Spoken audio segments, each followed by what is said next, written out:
आज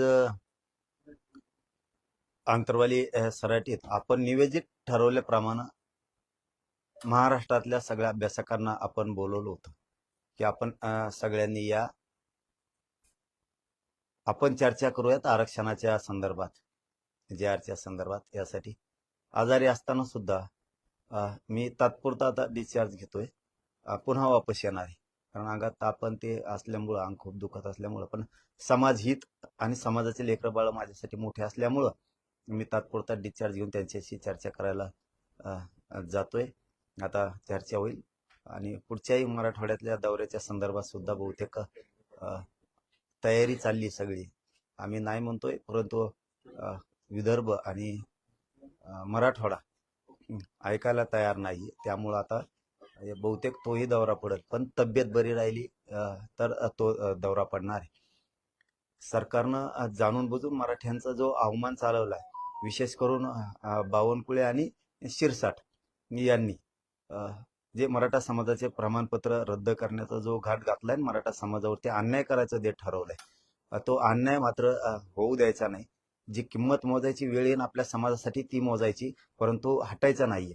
आणि मराठा समाजानं आणि याचबरोबर अभ्यासकांनी थोडं पक्षाची बाजू सोडून जरा जातीची बाजू घेतली तर बरं होईल. आणि ज्यांना कोणाला पक्षाची बाजू घ्यायची त्यांनी आंतरवलीत येऊ पण नका आणि तुम्ही ज्ञान पाजळू पण नका तुमचं. कारण तुमच्या डोक्यात दोन विषय असतात. एक खोटं नाटं फक्त अभ्यास सांगायचा मराठा समाजाला, आणि बाजू मात्र सरकारची किंवा पक्षाची घ्यायची. ही तुमच्या डोक्यात एक खुटी असती. कारण तुम्हाला काय मिळवायचंय किंवा काय मला नाही माहिती, तर तुमच्या डोक्यात एक गैरसमज असतो की तिकडे गेल्याच्या नंतर आपल्याला आपला मंत्री, आमदार किंवा पक्षावाला म्हणला पाहिजे, वा वा वा तो काय भारी काम केलं तिकडे जाऊन. म्हणजे विस्कळीतपणा आणणाराने इकडे यायचं नाही. तुम्हाला तिकडं सोडलं जात असेल, इकडं सोडलं जाणार नाही. परत परत तेच सांगतो, आम्हाला राज्यातल्या मराठ्यांना, गरिबांना अभ्यासकाची, समन्वयकांची, संघटनांची गरज आहे. परंतु याचा अर्थ असा पण नाहीये की तुम्ही दोन दोन ठिकाणी काम करणार. आपल्याला एकच बाप मानावा लागणार आहे, आणि तो म्हणजे मराठा समाज. इथं मी कुणालाही चाल खेळू देणार नाही. इथं जितकं तुमचा ज्ञानाचा उपयोग तुम्हाला समाजाच्या लेकराच्या हितासाठी करता येईल तितका करायचा. पण इथं येऊन तिकडच्या नेत्याला खुश करताल तर आता मात्र मराठे सोडणार नाहीयेत. ही सन्मानजनक आम्ही तुम्हाला बोलवलंय, सन्मानजनक. आम्हाला समाजाला तुमची मदत पाहिजे. तुम्ही खूप दिवसापासून लढताय, समन्वयक, संघटना, अभ्यासक खूप दिवसापासून लढताय. तुम्हाला सन्मान देणं आमची जबाबदारी आहे. आणि काही समन्वयक आणि काही अभ्यासक खूप मरमर करतात मराठा समाजाला आरक्षण मिळावं म्हणून. पण काहींचं असं आहे की जरा दोन्हीकडे डगर राहत असतात. मात्र त्यांनी मग याच्यात, आता तर बोलवलं आम्ही सगळ्याला सन्मान देणार आहे, परंतु चपढप पुढच्या काळात चालणार नाही, हे पण लक्षात ठेवा. कारण त्याचं कारण पण तसंच आहे.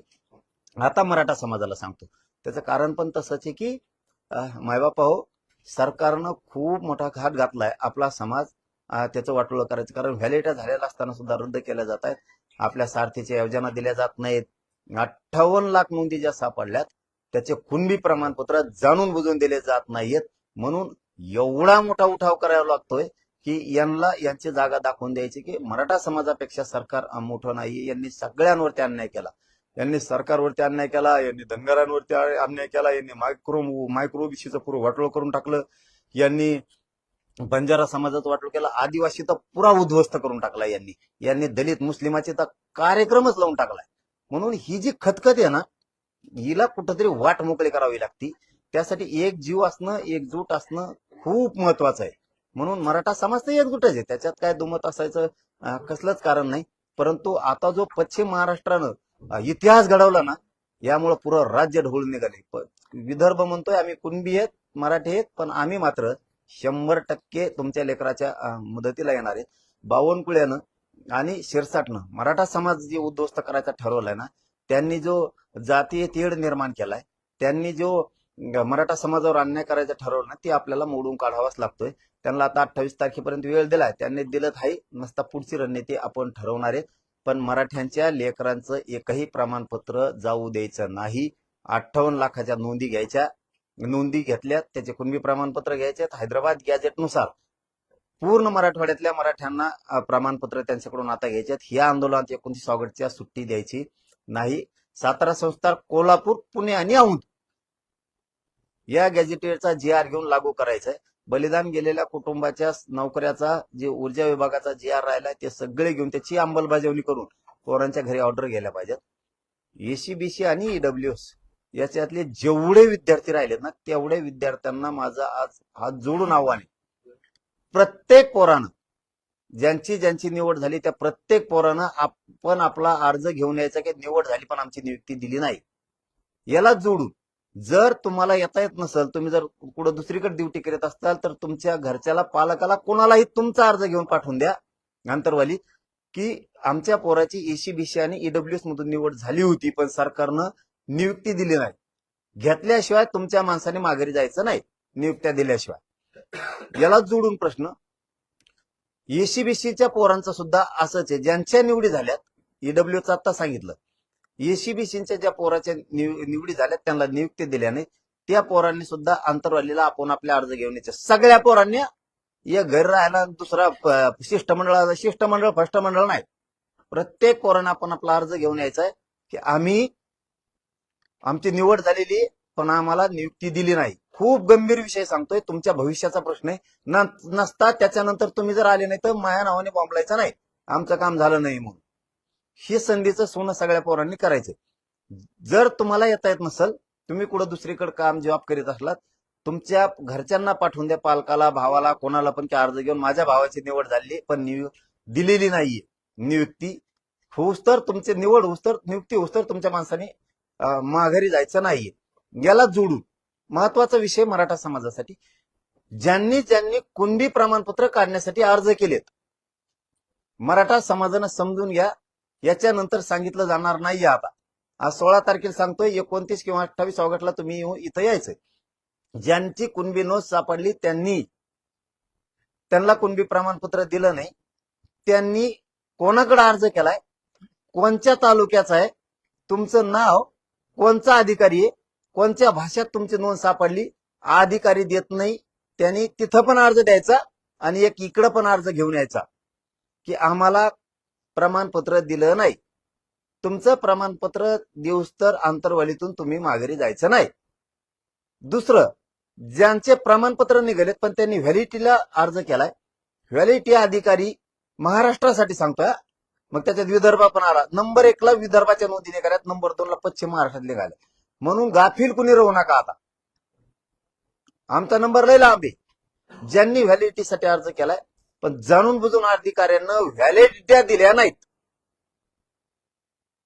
प्रमाणपत्र दिलेलं असून तो कोण अधिकारी आहे, कोणत्या तालुक्यातला आहे, तुमचं नाव काय आहे, तुमची नोंद कशात सापडली, प्रमाणपत्राची झेरॉक्स त्या अर्जाला जोडा. व्हॅलिडिटीला एक अर्ज त्यांच्याकडे करा आणि एक कागदावर लिहून इकडे अर्ज घेऊन या. तुमची व्हॅलिडिटी होऊस तर तुम्ही माघारी जायचं, आंतरवालीतून अजिबात नाही. ज्या पोरांना ऍडमिशन घेतलेत कुणबीतून, व्हॅलिडिटी टाकले पण देत नाहीत, जे पोरं शिकत आहेत त्यांना जर आंतरवालीला अर्ज घेऊन येता येत नसेल तर त्यांनी येऊ नका. तुमच्या भावाला किंवा वडिलांना कुणालाही पाठवा आंतरवाली आणि त्यांनी सांगा की आमचा मुलगा किंवा आमच्या भावानं कुणबीतून ऍडमिशन केलंय पण व्हॅलिडिटी देत नाहीयेत, पण पोराला शिकत आहे म्हणून त्याला येता आलं नाही तर मी आलोय, तसं तुम्ही या आणि तुमचं काम होस तर एकानं पण माघारी जायचं नाही. याचबरोबर ज्यांनी हैदराबाद गॅजेटनुसार अर्ज केलेत पण अधिकारी त्यांना कुणबी प्रमाणपत्र देत नाही, त्यांनी सुद्धा एक अर्ज तिथं करायचा आहे तुमच्या स्थानिक मराठवाड्यात प्रत्येक तालुक्यात आणि एक अर्ज कागदावरती लिहून घेऊन यायचा आहे की आम्ही हैदराबाद गॅजेटेनुसार अर्ज केला होता, या तहसीलदारकडे किंवा तुम्ही कोणाकडे केलाय त्याच्याकडे, ही आमचा तालुका आहे, हा अधिकारी हा देत नाहीये आणि आमची नोंद या भाषेत सापडलेली. हे सगळं यावेळेस घेऊन यायचं, कोणीही मागं राहायचं नाही. याच्याच बरोबर महामंडळाअंतर्गत, अण्णासाहेब पाटील विकास महामंडळाअंतर्गत आतापर्यंत 450 कोटी रुपये वर्ग झालेत, पण ज्यांचे व्याज परतावे राहिलेत ना, सरकार म्हणतं व्याज परतावे राहिले नाही. ज्यांचे व्याज परतावे राहिले त्यांनी आपला अर्ज घेऊन, तुमचा तालुका कोणचा आहे, तुम्ही कोणत्या साली महामंडळाकडून कर्ज घेतलंय, किती दिवसापासून तुम्हाला परतावा येत नाहीये, आणि तुम्ही कशावरती घेतलंय आणि तुमचं नाव काय अर्जदाराचं, हे अर्ज लिहून आणा कागदावरती आणि सांगा की आमचा व्याज परतावा दिला नाही. सगळ्यांच्या वतीनं 4-5 जणांनी यायचं नाही. प्रत्येकानं आपण आपला अर्ज घेऊन यायचा. ज्याचं काम होत नाही त्यांनी काम होस्तर अंतरवालीतून पुन्हा माघारी जायचं नाही. हे मराठा समाजाने लक्षात घ्या. आता याला जोडू सारथी अंतर्गत जेवढ्या योजना आहेत याला जोडून पंजाबराव देशमुखांची योजना पण कोणत्या पोरांना पंजाबराव देशमुखांचे शिष्यवृत्त्या भेटल्या नाहीत त्यांनी त्यांचा अर्ज घेऊन यायचा की आम्हाला भेटलं नाही त्या पोरांनी. जर ते पोरं शिकायला असतील तर त्यांचा भाऊ किंवा वडिलांना पाठवून द्या. आज मी सविस्तर तुम्हाला सगळ्यांना सांगितलंय. याच्यावरती कोणीही विनाकारण व्हायबल व्हायचं नाही. कोणचा अभ्यासक काय म्हणतो, कोण काय म्हणतो, ध्यान द्यायचं नाही कोणाकडं. हे सगळं राजकीय स्वार्थापोटी चाललेलं आहे. आपलं गरिबांच्या लेकरासाठी चाललेलं आहे. काहींच सरकार आणि नेते खुश करण्यासाठी आपल्यात राहून चाललंय आणि आपलं फक्त आणि फक्त मराठ्यांच्या समाजाच्या लेकरासाठी चाललंय. म्हणून काहींना आपल्यातल्याला समाजाचं हित नाहीये, त्यांना त्यांचं हित बघायचंय. दोन्ही डगरीवर पाय ठेवून त्यांचे डाव सुरू आहेत. युवळायचंय फक्त. त्यांना आयुष्यात काहीही करता आलेलं नाही हे मराठा समाजाने समजून घ्या. म्हणून सारथीच्या कोणत्या योजना बंद केल्यात त्याचा सुद्धा डिटेल अर्ज अंतरवालीत घेऊन या. त्या योजना सुरू होस तर ज्याने अर्ज दिलाय त्याने अंतरवालीतून पुन्हा माघारी जायचं नाही. नसता आम्हाला द्यायचा अर्ज ती झोपला घरी जाऊन आमच्या रात्र वेळेवर गर्दीमुळे ध्यानात तिथं तुम्हाला सेपरेट एका जागेवर जागा दिली जाणार आहे अर्जदारांसाठी. हा फक्त मंत्री आले शिष्टमंडळ की तुम्ही यायचं. अभ्यासकांना सुद्धा एक जागा दिली जाणार आहे. त्यांनी सुद्धा त्याच जागेवरती राहायचं. मंत्री आलं की यायचं, मंत्री गेलं की तिकडे जायचं. मीडियात बॉम्बलायचं नाही. इथं ती शाळा जमत नाही. ती तुमची शाळा तिकडे असते तुमच्यात बैठका लागल्या सरकारच्या टेबलावर उड्या छानफाना कर, बैठकी हिसकुटून दी. जर सरकारला काही कळा ना, मराठ्याला काही कळा ना काय मिळालं. तशा बैठका आम्ही खूप बघितल्यात. बैठक हिसकुटून लावायला काय येतात आणि काही पोट तिडकीनं सांगायला येते सरकारला. मग ते तुम्ही उड्या हाणणार आणि समाजाचं वाटोळ करणार. इथं ती शानपणा जमणार नाही. नसता अंतरवालीत पाय ठेवायचा नाही. इथं समाज हितासाठी यायचं, समाजाच्या कल्याणासाठी यायचं, बॉम्बलासाठी यायचं नाही. लगेच गेला बॉम्बलात मीडियापाशी ज्ञान पाजळीलं त्यासाठी इथंच हे करायचं. म्हणून जे पोर अर्ज घेऊन येणार आहेत त्यांसाठी एक सेपरेट जागा दिली जाणार आहे. निवांत बसायचं तिथं. मंत्री आले की आम्ही बोलून घेतो. अभ्यासक आले एका जागेवरती वेळ जागा दिली जाणार आहे. मंत्री आली की यायचं. विषय चालला होता आपला सारथीचा. सारथीच्या ज्या योजना बंद पडल्यात त्या सगळ्या योजना पुन्हा सुरू करून घ्यायच्या. म्हणून कोणत्या बंद केल्यात. ओबीसींना काय सुरू आहे, मराठ्यांना काय सुरू नाही, हे सगळं सुरू करून घ्यायचं सारथीच्या मार्फतचं. पंजाबराव देशमुखांपासून सगळं ही झाला आपला क्लिअर विषय.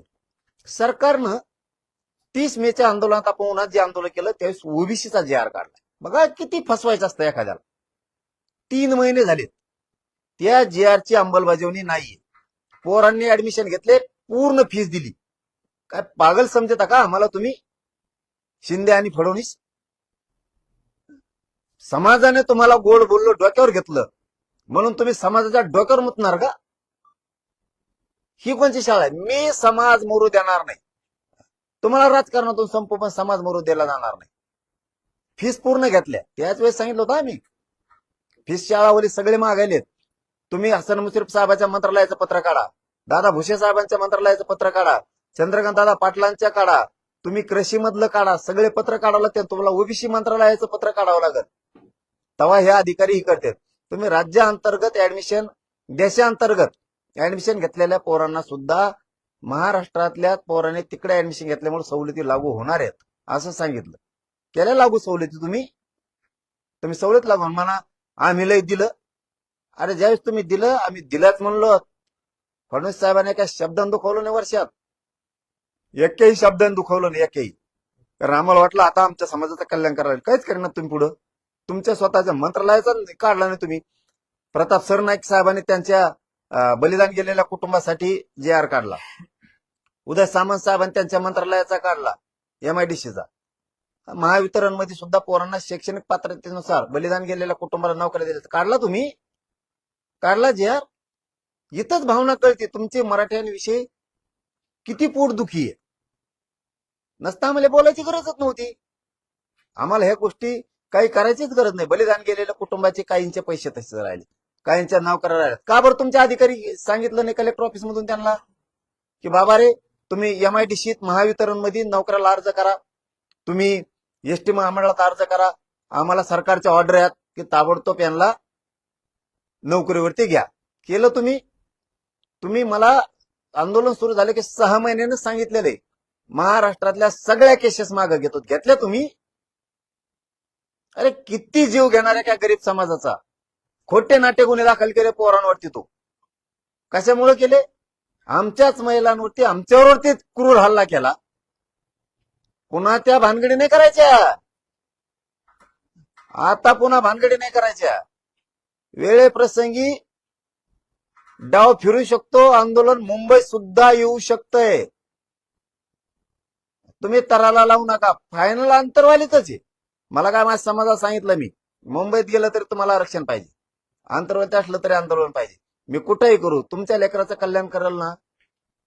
माझ्यावरती समाजाने फक्त प्रामाणिकपणामुळं, समाजाशी गद्दारी न केल्यामुळं, आयुष्यात समाजाच्या विरोधात शब्द वापरला नाही राजकारणासाठी मी. म्हणून पश्चिम महाराष्ट्र इतिहास घडवला आहे. पश्चिम महाराष्ट्र अर्धा राहिलाय, परेशान करायला आम्हाला. आमच्याकडे पण या, आम्ही वाट बघतोय. पण मी माझ्या सगळ्या मायबापांना सांगतो, मला पश्चिम महाराष्ट्रात आता राहिलेल्यात येता येत नाही, तब्येत खराब आहे. मराठवाड्यातही शक्यतो दौरा होईल का नाही माहित नाही, पण लय आग्रह धरलाय. तब्येतीवर शेवटी अवलंबून आहे. विदर्भातल्या बांधवांना माझं हेच सांगणं आहे, जर माझं येणं झालं नाही तर तुम्ही आपण आपल्या गावात बैठका सुरू करा. कोणाची वाट बघू नका. आमच्याकडे येऊ नये आला म्हणून बैठक नाही घेतली. घराघरात जा आणि सगळ्यांना सांगा 29 ऑगस्टला आंतरवालीत जायचं. यावेळेस शेवटचा निर्णायक लढा करायचा. मराठ्यांची एकही मागणी म्हणतोय मी माग ठेवायची नाही. चला, तुमचं काय? ते काही अभ्यासक येणार आहेत ज्यांनी तुम्हाला तुमच्या मताची सहमत नव्हते मुंबईमध्ये किंवा इतर ठिकाणी, त्यांनी सोशल मीडियावरती लिहिलंय की ते येणार आहेत. नीट वागायचं असलं तर यायचं नाही, तर इकडे यायचं नाही. मी मीडियात तेच सांगितलं, इकडे यायचं नाही. रात्री पण सांगितलं, आपल्याकडे चोरून लपून काय नसतं. तुम्हाला काय समाजाच्या विरोधात बोंबलायचं, तुम्ही तिकडे राहूनच बोंबलू शकता, काही अडचण नाही. तुम्हाला मराठ्यांचे लेकराच्या अन्नात माती कालणारे, विष कालणारे ओबीसींचे काही लोक लागतायत, तर इकडं मराठ्यात काय आहे? मग ते कोण कोण असते ते सगळेच एकाला म्हणत नाही. आणि मी ओळखीत नाही अर्ध्याला तरी म्हणतात आम्ही यावं सांगितलं होतं, आम्ही तेव्हा सांगितलं होतं आणि आमचं ऐकलंच नाही. अरे तुम्हाला ओळखीतच नाही. मी आता मला कळायला लागलं हे अभ्यासक आहेत म्हणून. आणि जे अभ्यासकाला देता आलं नाही ना, ते आम्ही गरीब लोकांनी दिलंय. फक्त मी जीव याच्यासाठी लावतो की ते समाजाचा भाग आहेत बिचारे. काही संघटना, काही अभ्यासक, काही समन्वयक जीवाचं रान केलं या बिचाऱ्यांनी की समाजाला मिळावं म्हणून. सरकारनं त्यांचं कधीच ऐकलं नाही. तर मग माझ्या लक्षात आलं आपल्या माध्यमातून त्यांचं चालू. किती प्रामाणिकपणा पाहिजे याच्याशिवाय, किती प्रामाणिकपणा पाहिजे याच्यापेक्षा आणखी. मी ठरवलं की बिचारे अभ्यास सांगतेत, पुस्तक वाचून वाचून परेशान झालेत, काही काही मथरे झालेत आमच्यात. नाही ऐकलं या सरकारनं, म्हणजे 40 वर्षाच्या 50 वर्षाच्या सरकारमध्ये. मग आता चला ना, आपण सन्मान देऊ, आपण त्यांचं म्हणणं मांडून पुढे चालू. पण काहीला आता 2 खेळी खेळायचे असतात. 2 खेळीवाला आम्ही इथून पुढच्या काळात टिकून देणार नाही. मराठा समाज बी त्यांना गिनणार नाही. मग मी पण नाही. ही शेवटची संधी आहे त्यांना. मीडियाच्या माध्यमातून सांगतो, ही शेवटची संधी आहे.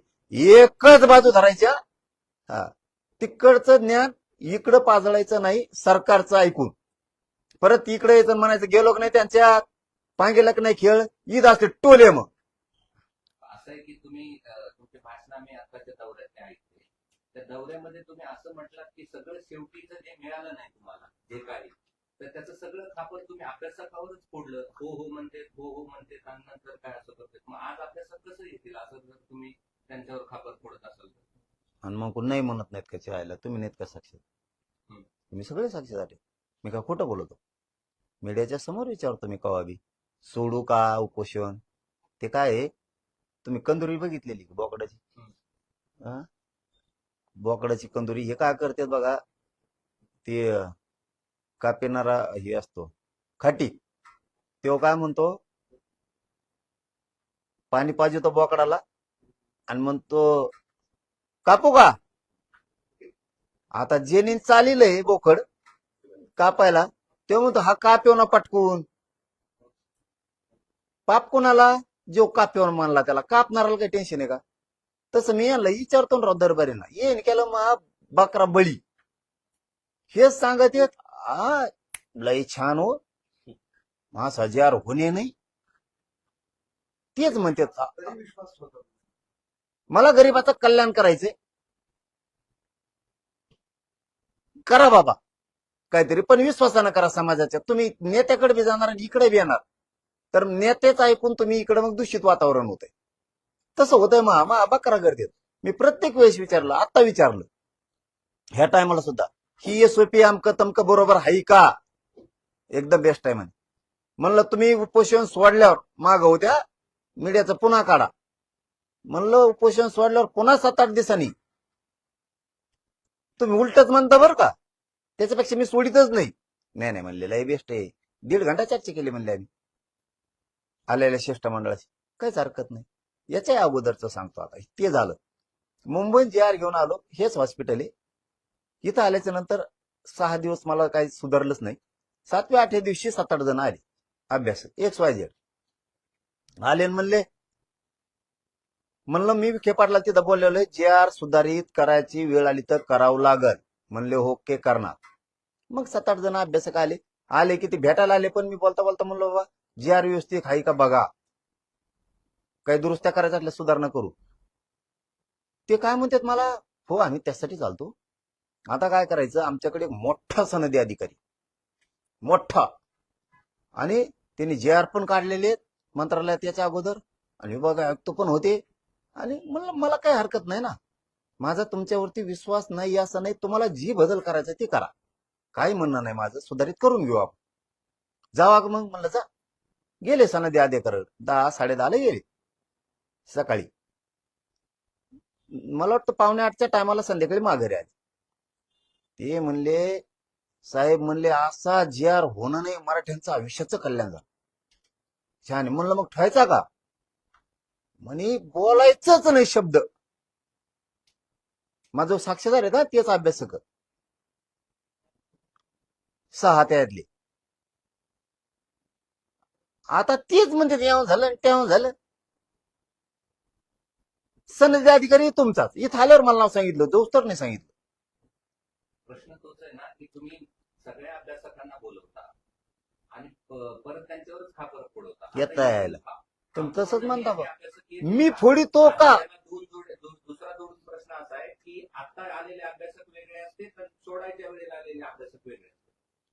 आता मी तरी काय करू, ते तर घरी जाऊन झोपते. बायकोचाच फोन आला, पोरग शाळा सोडायचं होतं, बोचाच वाचून घ्यायचा होता, आणि मग काय तर राव, हा मग मी मारतो झकीकडे, उपोषणाला बसतो, रक्त जाळीतो, जीव जाळीतो, आणि टायमाला ते कुठेतरी निघून गेले असते. फीस भरायची, नामकच करायचं, जेव्हाच नेऊन सोडायचं, आणि त्याचं दुखत होतं म्हणून दवाखान्यातच गेलतो. आणि मग मला युसर थांबलेत नाही, आता तुला युसर थांबायचं का आता पुन्हा? मग हे असलंय. खरं बोललं की सख्या आईला राग येतो, तसं खेळी आता येऊ. तुम्ही नाहीत करावं साक्षीदार, तुम्हाला चोरून काय करतो राव मी माझ्या गरीबाच्या कल्याणासाठी लढतो. आता हे वारंवार बदलत, त्याला मी काय करू? काय अभ्यासकाच सांगितलं मी तुम्हाला, जीव चालला राव त्यांचा, शपथ सांगतो जीव चालला अक्षरशः समाजाला मिळावं. काही समन्वयकांनी उभा हयात वायाला घात की आपल्या समाजाच्याच लेकराचं कल्याण करायचं. कित्येक तरी संघटनेत आमच्यात की उभ्या हयात रस्त्यावर आहेत समाजाला मिळावं. चर्चा यावेळेस अशी आहे, देवेंद्र फडणवीस टार्गेट तुमचे नेहमीच राहिलेले आहे. मात्र यंदा लिस्ट वाढलेली, एकनाथ शिंदे झालेले, आता संजय शिरसाट झाले, खास करून बावनकुळे बाबा तुम्ही खूप पर्सनल लेवलवर जाऊन टीका करतायत, अशा पद्धतीचं बोललं जातं. त्यांनी पर्सनल वाटोळं केलं आमचं समाज, म्हणून पर्सनलवर जाणार. त्या माणसाबद्दल ते शब्द आहेत माझे. या माणसाला जर फोन लावला तर 4 मिनिटं सुद्धा लागू देत नाही समोरच्याचं काम करायला. शक्तीपीठ महामार्गात त्याचा अनुभव आहे मला, म्हणून बोललो. तोच माणूस पर्सनल वाटोळं करायला लागला आमच्या जातीचं. त्यांना जातीवाद करायची अजिबात गरज नव्हती. मराठ्यांवर अन्याय करायची अजिबात गरज नव्हती. अजिबात काही संबंध नाही त्यांचा आमच्याशी.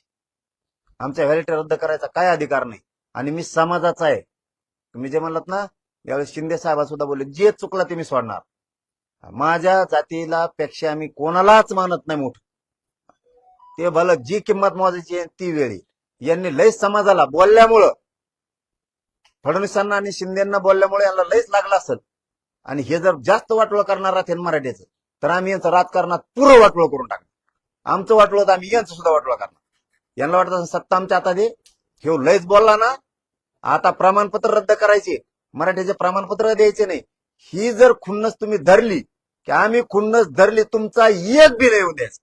भले मग ते दुसरे ओबीसीचे कुणाचे आले तरी चालते. मग ते पण तुम्ही दोघं बी ध्यानात ठेवा. ते तुम्ही आतापर्यंत अनेक GR काढून आले. आज संभाजीनगरमध्ये जे उपोषणाला बसले त्यांचं एक आंदोलन आहे. आतापर्यंत जे GR मिळाले त्याची ती होळी करणार आहे आणि आमची कशी फसवणूक झाली असा आरोप आहे. चला पुढे घ्या. तुमच्या आंदोलनानंतर अनेक ओबीसी संघटनाही आंदोलन करण्याच्या याच्यात घोषणा झाल्या आंदोलनाची. त्याबाबत काय झालं? ओबीसी पण आंदोलन करणार आहे तुमच्या आंदोलनात. त्यांना काय धंदा आहे? नेते ओबीसी नाही. ओबीसी नाही. हा नेते हा, फक्त नेते. ओबीसी नाही बिचारा. आम्ही बळच कधी धनगरांना दुखवलेलं नाही. लेकरं गरिबांचे कल्याण झालं पाहिजे ना. मायक्रो ओबीसीला दुखवलं ना, बंजारा समाजाला दुखवलं ना, आदिवासी समाजाला दुखवलं ना, आम्ही कुठल्याच समाजाला दुखवलंय ना, कोणालाच. यांना यांच्या राजकीय पोळ्या ओबीसीच्या जीवावर भाजायच्या. हेच आंदोलन जर धनगर समाजाला एसटी आरक्षण मिळवण्यासाठी जर केलं असतं ना, आज गरिबांच्या लेकरांचं आयुष्याचं कल्याण झालं असतं. तिथं ताकद लावा. ही इकडे ताकद लावून तुमचा काही उपयोग नाही. मी पुरी ताकद तुमची वायाला घालणार आहे. असा एक वर्ग आहे ग्रामीण महाराष्ट्रात ओबीसी मध्ये. गरीब लेकरांच्या मराठ्यांच्या जर नोंदी सापडल्या असल्या तर गरिबांच्या मराठ्यांच्या लेकराचं कल्याण झालं पाहिजे. इतकी साफ नियत आजही ग्रामीण भागातल्या ओबीसी मध्ये. आज पण एकदम साफ नियती त्यांची, की अजिबात मराठ्यांच्या विरोधात नाही जायचं. गरिबांचे लेकर आहेत, कल्याण होऊ द्या. आपल्या लेकराचं कल्याण झालं ना, तसं त्यांचंही होऊ द्या. त्यांच्या नोंदी सापडल्यात. मुद्दाम मोघम इकत भांडण घ्यायचं नाही, मराठ्यांना विरोध करायचा नाही. इतका स्वच्छ आणि प्रामाणिक आजही गावखेड्यात ग्रामीण महाराष्ट्रात ओबीसी समाज आहे. आजही आम्ही दोघं एकमेकात हसतोय खेळतोय. हे सत्य आहे. आता काय नेते आणि ते बी काय ओबीसीत नाही, ठराविक जातीचे आहेत. लाभार्थी टोळीचा ऐकून पडलीचं करणारे.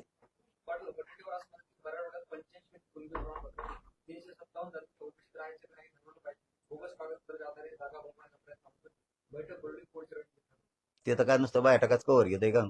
सगळं वासुदेव करून ठेवला काँग्रेसचं त्यांनी. आयले हे जर लोक नसते त्या काँग्रेसमध्ये, ते काँग्रेस महाराष्ट्रात राहिलेच नसतं का? बेसरमच झालं असतं काँग्रेसच. ते थोरात घराणं आहे, ते तिकडचं कदम घराणं आहे, मला वाटतं चव्हाण घराणं आहे, तिकडचं इकडं देशमुख घराणं आहे. हे घराणे आहेत म्हणून तरी बरं आहे. पटोले घराणं आहे. नाही तर हे तर कार्यक्रमच वाजवला असते त्या दुपारात. काँग्रेसच ठुलं नसतं. याला हे नेमकं ओबीसीच आहे का काँग्रेसचं याचाच मेळ लागा नाही. कोणती तरी एक बाजू धर कोणती तरी.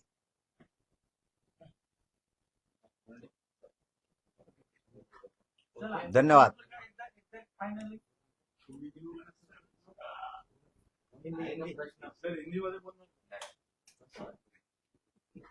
पण दिल्लीला गेल्यापासून मी हिंदी शिकायला लागलो, हे खरं सांग.